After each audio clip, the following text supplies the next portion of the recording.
ফিলিস্তিনের গাজায় যুদ্ধবিরতির লক্ষ্যে কাতারের দেশটির স্বাধীনতাকামী সংগঠন হামাস ও ইসরায়েলি কর্তৃপক্ষের মধ্যে দুদিন ধরে চলা আলোচনায় যুক্তরাষ্ট্রের প্রস্তাব করার নতুন শর্তাবলীকে প্রত্যাখ্যান করেছে হামাস।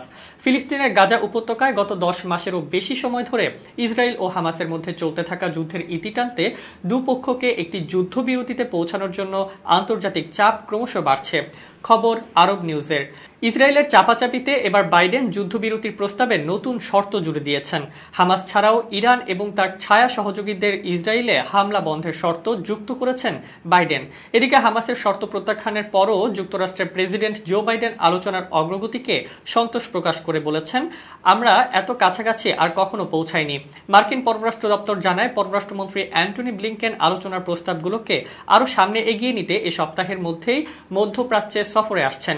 গত 31 জুলাই ইরানে এক হামলায় হামাসের রাজনৈতিক প্রধান ইসমাইল হানিয়াকে হত্যার পর অভিযোগের আঙুল তোলা হয় ইসরায়েলের প্রতি। ইরান জানায়, এই হত্যাকাণ্ডের প্রতিশোধ নেওয়া হবে। এই ঘটনায় মধ্যপ্রাচ্যে আরও ব্যাপক আকারে যুদ্ধ ছড়িয়ে পড়ার আশঙ্কার মধ্যে পশ্চিমা দেশগুলোর পাশাপাশি ওয়াশিংটনও তৎপর হয়ে ওঠে গাজায় স্থায়ী যুদ্ধবিরতি টানতে। এই বিষয়ে গত মে মাসে মার্কিন প্রেসিডেন্ট জো বাইডেনের প্রস্তাবিত একটি প্রাথমিক পরিকল্পনা নিয়ে সামনে এগিয়ে আসে মিশর, কাতার ও যুক্তরাষ্ট্রের মধ্যস্থতাকারীরা। বাইডেন অবশ্য পরে জানিয়েছেন, ইসরায়েলের প্রস্তাবনার আলোকেই তিনি ওই চুক্তির কাঠামোটি উপস্থাপন করেছিলেন। কয়েক মাসের আলোচনার পরও যুদ্ধবিরতিতে পৌঁছাতে এবং ইসরায়েলি জিম্মিদের মুক্তির বিষয়ে কোনো সমাধানে আসতে ব্যর্থ হয় সব পক্ষ। অবশ্য দুদিন ধরে শুরু হওয়া এবারের আলোচনাটি খুবই গঠনমূলক বলে জানিয়েছেন মধ্যস্থতাকারীরা।